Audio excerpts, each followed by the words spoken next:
Hi, this is Don Zabalansky of Colonial Metalsmithing. Today's project is going to be making cookie cutters. Here's some of the cookie cutters I made, and these are almost 50 years old. Obviously the traditional gingerbread man, and then I made a woman, of course, and a family of 2 boys.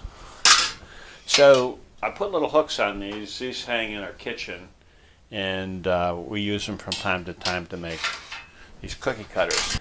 Here's, of course, a picture of a biscuit or ball cutter. Here's one with scalloped edges. This is the one I refer to as a wreath.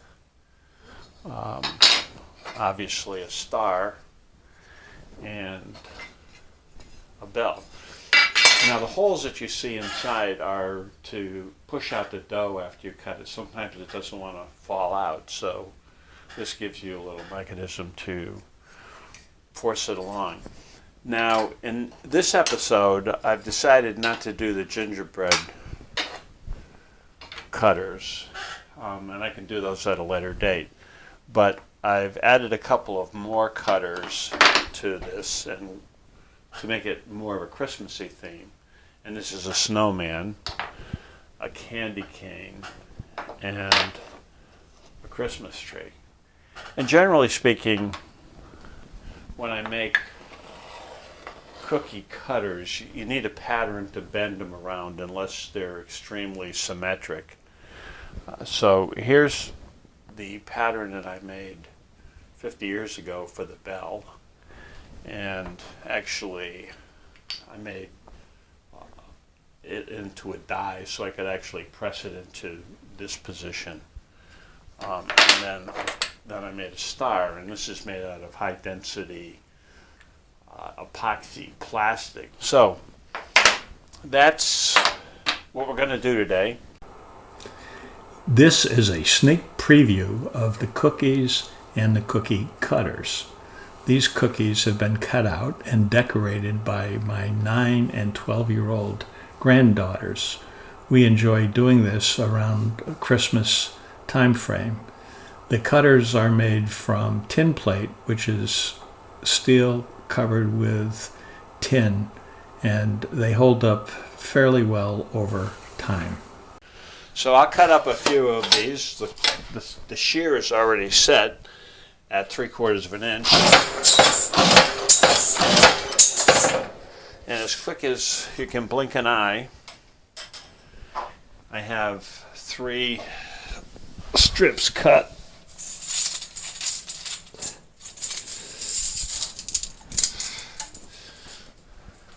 And here we go. So that was fairly simple.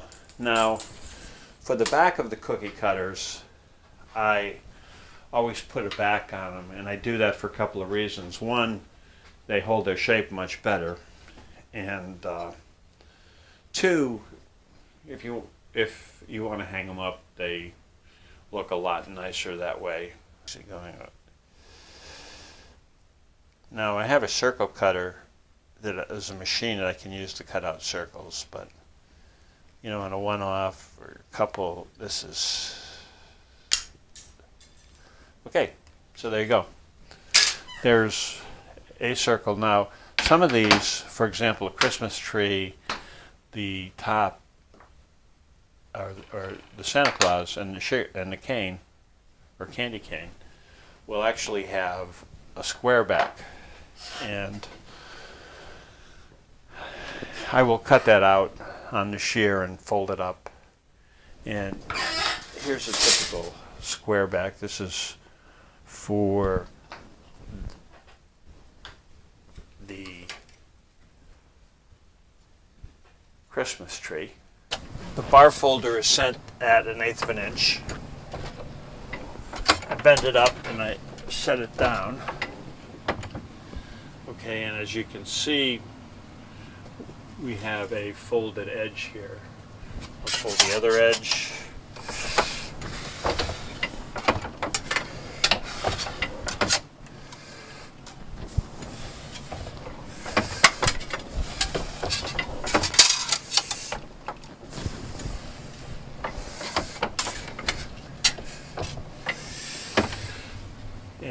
voila, you can see that we have 4 folded edges. You can see when I dog-eared the corners like I did, it resulted in these coming together perfectly. The next step is punching, and here's the 6-inch disc we cut out. I center it right on the punch. One of the problems with punching a big hole in a small piece is you get a little bit of distortion in your metal, and there's really nothing you can do about it, at least for the setup that I have.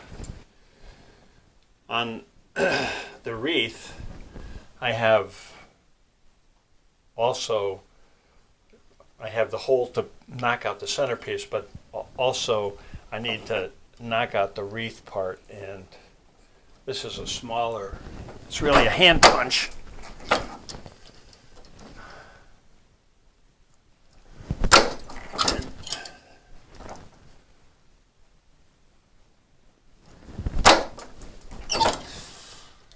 Again, as you can see, I've pre-marked out the pieces from the original template so that they're all the same, obviously.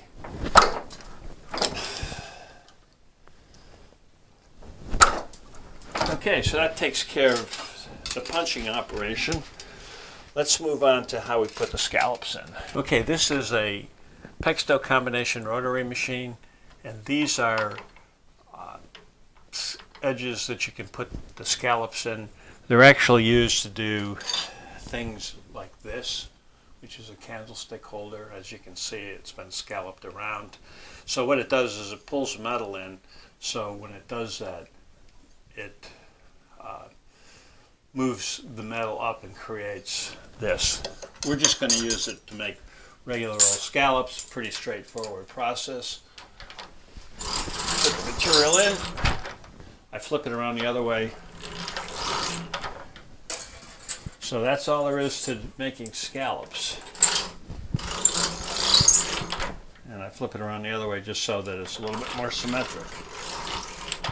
Okay, counterintuitive bending. And here's one of the pieces. This is going to be the bell. And I had marked out where the bell goes. And I bend this up to a 90. And then I take and I bend this up to another 90.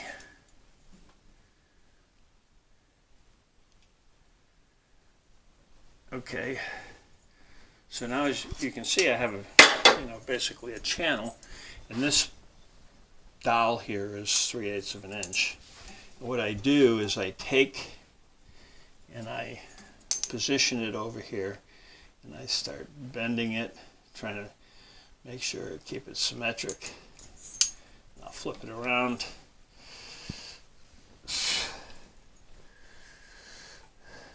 Okay, so what you see here is the formation of the bottom of the bell button. Now that I've completed the bell button using counterintuitive bending, I'll tack my strip to the base plate and start bending it around the bell form. As I come up the bell sides, I will roughly bend it into place, and then I will take my die that I've made and press it into place and then tack it. This is really the starting point. I then move to the other side of the bell and roughly bend it into place, and then take my die and press it to get the proper configuration. The top bend on the bell is fairly open and easy to bend around. As I bend around that, the material is left long, and I mark it and I cut it so that I have approximately 1/4 of an inch joint. I then press this into place and hold it and solder it.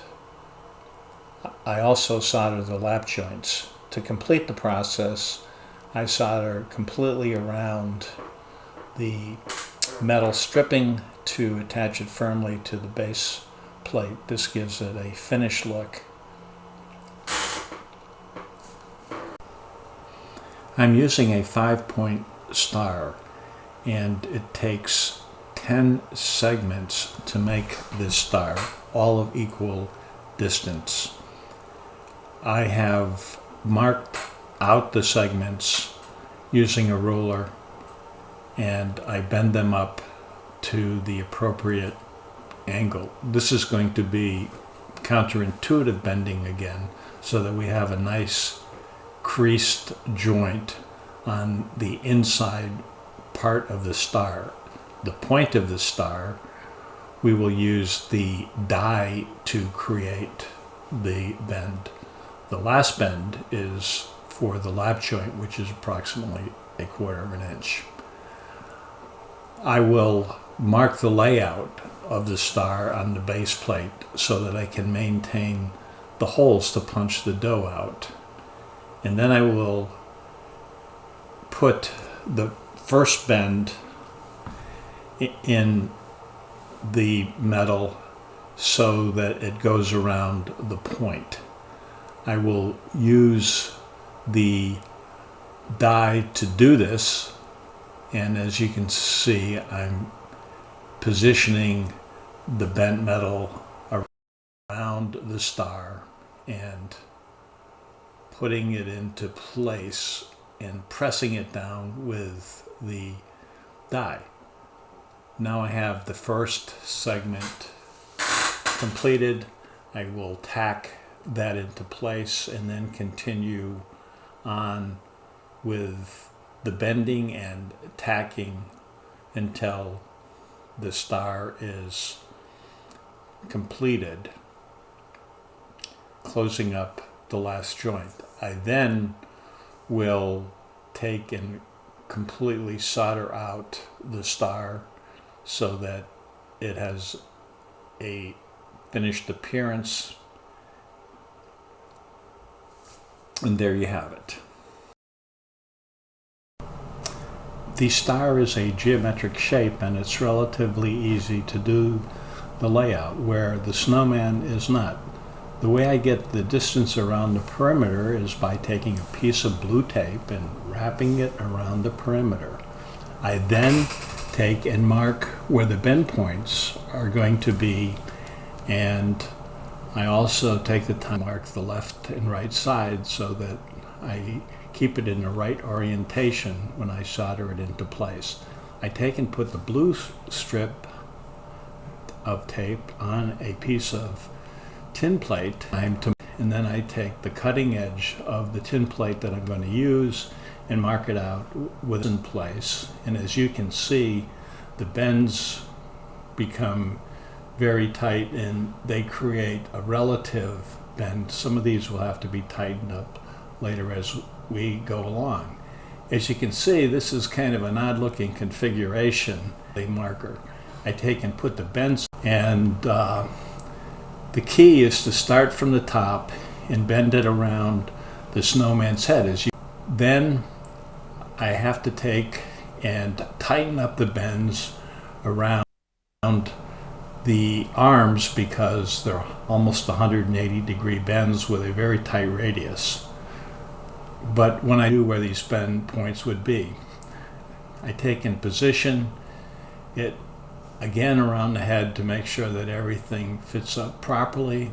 I have to use a chisel to push it into place to hold it tight. And then I did my layout. I center it on my backing plate, and I stop. For the soldering, I'm using an American Beauty 140-watt soldering iron with a chisel point. I tack the strip to the base plate and work my way around to hold the configuration as I go. As you can see, it's not exactly perfect, but then again, it's a cookie cutter. After I complete one side, I move on to the other side, and you have to make sure that you hold the cutting edge tight to the backing plate. As I complete the back side, soldering it into place. The last step is to solder out all cutting surfaces to complete the job. The Christmas tree uses the same process as a snowman. You take blue tape and wrap it around the perimeter and mark the angles that will have to be bent. Then you transfer this information to the cutting edge and bend it. I start on the outside and bend towards the center, and then flip it over and bend it in the other direction. This leaves the top of the Christmas tree as the starting point for the first bend. This results in a very awkward looking configuration, and obviously it's counterintuitive. I take and start bending around the form, and then I solder it into place as I work my way around using a chisel to push the bent edges into the mold to hold them tightly in place. I use the tack welding process to solder the joints. I tack solder the cutting edge to the base plate of the cookie cutter. I use my chisel to push the cutting edge tightly against the form, and I work my way around one side and then flip over and do the other side. The tacking is going to be incorporated with full soldering of the entire cookie cutter, which is done to give it a finished look, plus also it eliminates particles of dough getting caught between the attaching edge to the base plate. When I'm done, I often take and put hanging hooks on the back, which allows these to be hung up in the event that they can be used as a decorative art type piece. The wreath and ball cutters are circles, so they're relatively easy to make. You bend the flat stock around a form, mark it, and then solder it at the joint. It may not be a complete circle, but when you put it on the form, it will become a circle. And at this point, you take and solder it to the base plate. Because the base plate is distorted from the punching operation, I tack it around the circumference before completely soldering it out. The inner ring uses the same process, where I fit it around the form, then solder the two end joints together, and then get it circumferentially round around its inner form. I have not shown the making of the candy cane because it is very similar to that of the snowman and Christmas tree. This wraps up the cookie cutter episode.